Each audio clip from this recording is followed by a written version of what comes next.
and these are not like bought clothes, these are hand knitted clothes. The doll came with the same set of clothes, design and color, that my aunt had knitted for me. Oh, wow. I checked its origin, and it had come from within 10 miles of where the little girl who took it from her, that she had to hand it over to, over 30 years ago. So, because I didn't know if my heart was okay. I had this episode and I needed something to calm me, because at one point I had to have my sister sleep in the bed next to me because I was so scared that I would die in the night and my children would find me. That's where I was. I said I wanted to. As a child, I was no good at karate. So when I started karate, I'd start karate because I was scared. I started it because I needed to do some kind of exercise, and it was the easiest thing for me to do because my kids already did karate. And I was worried that I was going to be no good at it, like I was no good as a child. And so I said, I am good at karate, is one of the things that I told myself. I am good at karate. I am good at karate. And then I ended up on Team GB, right? Another. So back to my mum. So my mum then had another thing. And she's got this doll, right? So I'll read you what she wrote. But she calls it the Chucky doll because of mine and my family's response to it when we saw it. Now, it's fair to say she's in her 70s, so a doll from when she was younger, they weren't as good, you know. Creepy. I'm sorry, but they were very creepy. Those porcelain dogs, they're just so old. Well, it's not porcelain, but it's early plastic, which is very hard. And yeah, I get you. Yeah, and it's slightly shiny, and it's so. Anyway, she's been talking about this doll. I've got to tell you, like, she's been talking about this doll. It's going to arrive soon. It's going to arrive soon. And then next time we went round, she was like, "Ta-da!" You know, like, look at this. I'm so proud of it. And I don't think me and my sister were able to hold in our reaction to it. It was like we were being presented with Annabelle. Do you know what I mean? yeah. That demon doll. And then when we left, we're like, I'm not throwing that doll away when Mum goes. It'll reappear back in my house. Yeah.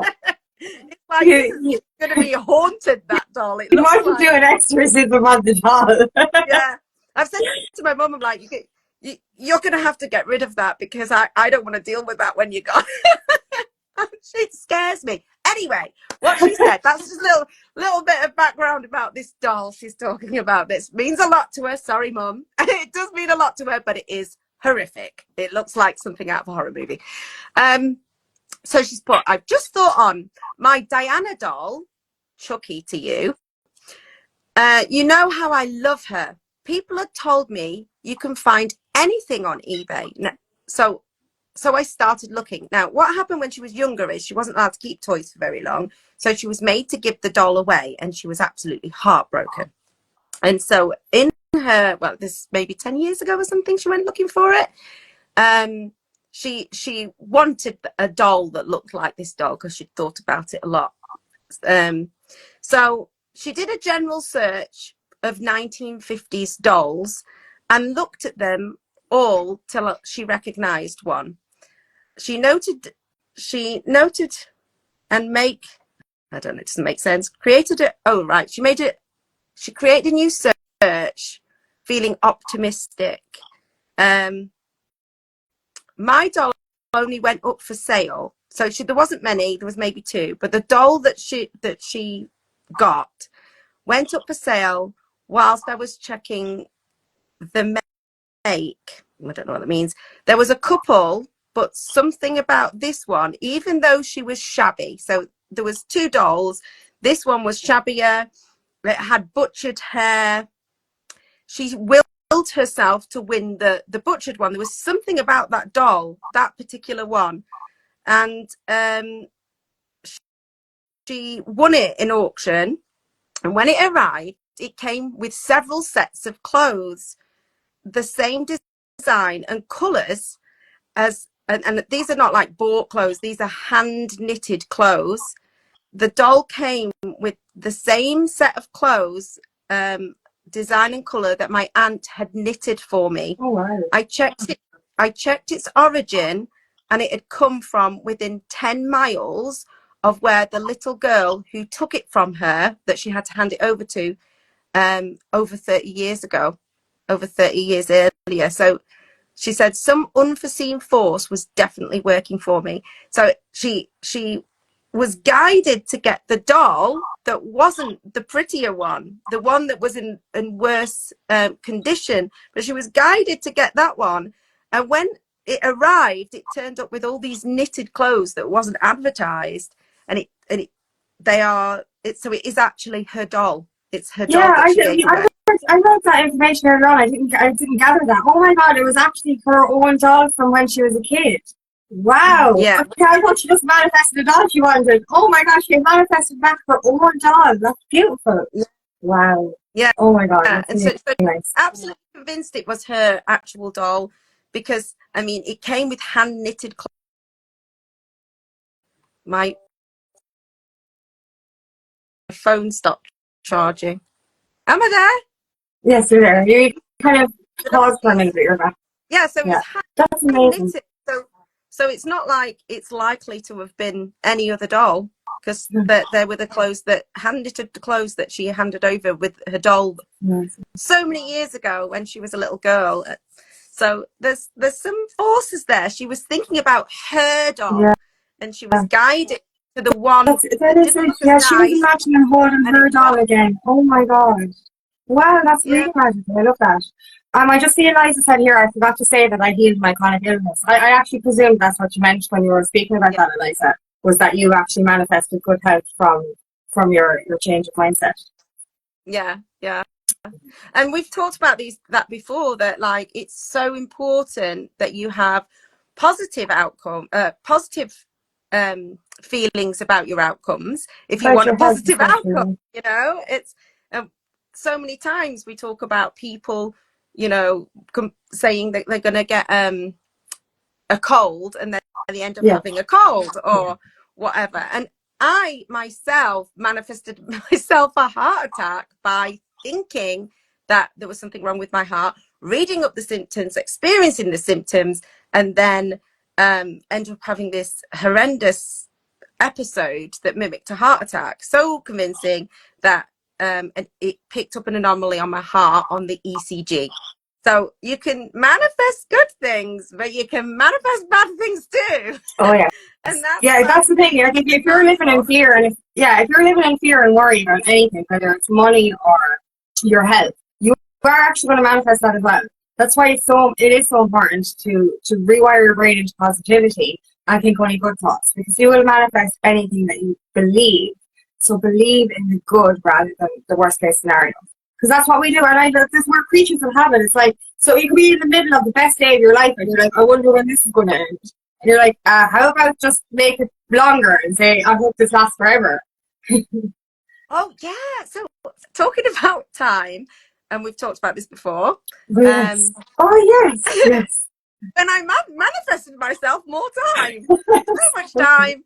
I turned up to our meeting an hour early, and then I also got up and was about to walk out the door an hour early, just because I was thinking I have loads of time. I have loads and so I stopped doing that. I'm like, I'm sick of being an hour Exactly. early, so I Yeah, actually stopped but doing this is it. the thing. People who say I'm too busy, I have no time. You're literally saying to the universe, give me more so that I Give have me I more have to no do. time. I haven't Yeah, got and then you enough. actually have extra upon the already extra. Whereas if you say I have all the time in the world to do all the things that I want, you would end up getting random time out of nowhere, and it would be so funny because something will. Oh yeah, something. Yeah, I just actually remembered another one. Like something might get cancelled, and then something really magical could turn up at your doorstep, and you're like, "Oh, that's why the universe cancelled that." Yeah, Yeah. yeah. And I'm sure the guy that does Mind Valley, when I first saw him, his reel was mainly, I saw it over and over again, talking about a woman who believed herself to be lucky and then won every competition she put in. And these are not like you know, competitions where you have to be good at a skill. These are like random pick your name out of a hat type competitions, and she consistently won because she believed that she would. So he's talked about that person. I can't remember her name. And then there's Jim Carrey. So we talked about the bike. He manifested when he was a small child a bike by praying to God, because his standing teacher, his Catholic standing teacher, had told him that that's all he had to do and he can have whatever he wanted. So as a small child, he believed it and he did it. And randomly, somebody not connected or spoken to him about this bike at all, didn't know anything about what he'd asked for, had put his name in a competition, in a raffle, to win the bike, and he won the bike. So like 2 weeks later, or it might even been less than that, he walks home from school into the front room, and there is this brand new bike. And that sealed his belief in it. And he went on to, I mean, you hear people talking about, I think I might mention it in The Secret, or certainly in other things, people talking about manifestation, is to write yourself a check. And that's what he did. He wrote himself a check for a large amount of money, so many £1,000,000, not pounds, dollars. And he ended up getting it, you know. So there's examples from celebrities. Arnold Schwarzenegger as well, wasn't there? And who else did you mention last time? Or how we were mentioned last time, but they're in the tower. Sylvester Stallone. Yes, Sylvester Stallone. He came from nothing, and he failed so many times as well, and he kept getting rejected. And then he was finally accepted. Arnold Schwarzenegger, they told him he couldn't be an actor, you know, or a bodybuilder or anything like that. But he manifested it by putting a picture on his wall. I read over a few of them today. The one other one actually was in the book was Nikola Tesla. You know, he was having hallucinations and he thought he was going crazy. He dropped out of school and everything, but then he used his hallucinations to change his mindset, and he actually created, you know, all his magical inventions then. And Lance Armstrong is another one, I think it was, that he had a chronic illness and he manifested good health out of that and ended up winning the Tour de France. Do you know what I mean? So you can actually manifest yourself back to good health. You can manifest anything that you actually, it's just about really envisioning it, believing it to achieve it. That's what it is. Once you feel it within yourself, that's how you're going to manifest it. It is that simple. And it is the power of that, the power of your imagination. And that's so much fun. Just daydream. And you can literally manifest something into your reality by just daydreaming. Once you believe. Yeah, once you believe. And the gateway meditations, or similar meditations that with binaural beats that get you in the right mindset, make your subconscious much more easy to get on board with it. So I started the gateway meditations mainly because I was interested, because you know, because it's like there's declassified stuff on it and science on it. So I was like, "Ooh, this is interesting. I'll give this a go." But also because I didn't know if my heart was okay. I had this episode and I needed something to calm me, because at one point I had to have my sister sleep in the bed next to me because I was so scared that I would die in the night and my children would find me. That's where I was. And I wasn't scared for me, but I was scared of my kids finding me dead. That's what really scared me. And so to try and calm my nerves, I was like, I'll give meditation a go. And then I might as well try these gateway meditations because they sound like the real deal. Like, they sound really good. So I just rolled with it, you know, and it talks about astral projection and stuff like that. And I was like, I wasn't really interested in that. I was just interested in grounding myself. And I worked my way through it. So during doing that, some things that in patterning I asked for. Okay, basically, I said I wanted to be, as a child, I was no good at karate. So when I started karate, I'd start karate because I was scared. I started it because I needed to do some kind of exercise, and it was the easiest thing for me to do because my kids already did karate. And I was worried that I was going to be no good at it, like I was no good as a child. And so I said, I am good at karate, is one of the things that I told myself. I am good at karate. I am good at karate.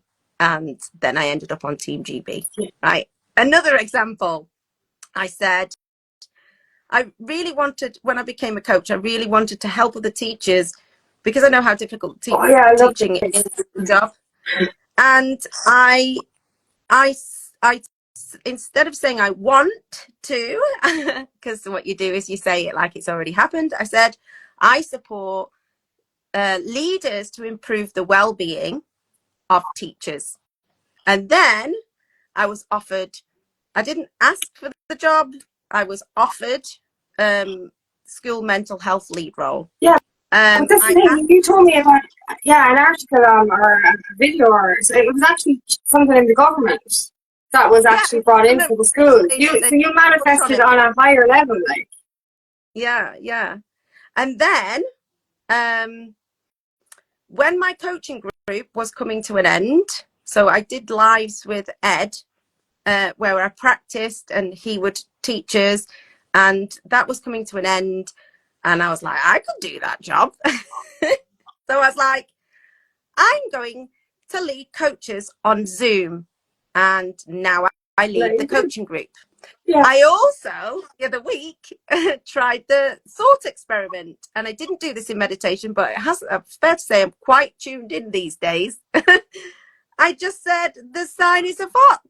And then a fox came to my parents' front door. So, and to be fair, it wasn't just that the fox came to my parents' front door, because if it had, I would never have known about it.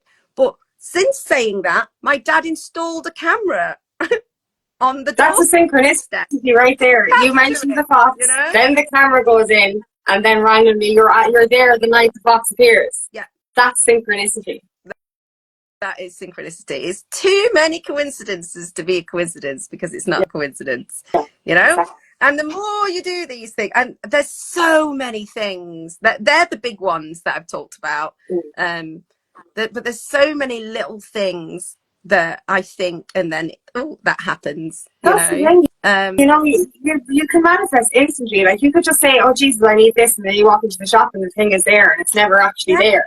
You said about the books, didn't you? Yeah, like, it's a tiny little bookshop in the town I go to, and it's a charity bookshop. It's down a back street. You wouldn't even. I only found it through Google, but like, you wouldn't even know it was there. And I went in and I got Atomic Habits. There was another book that a friend recommended.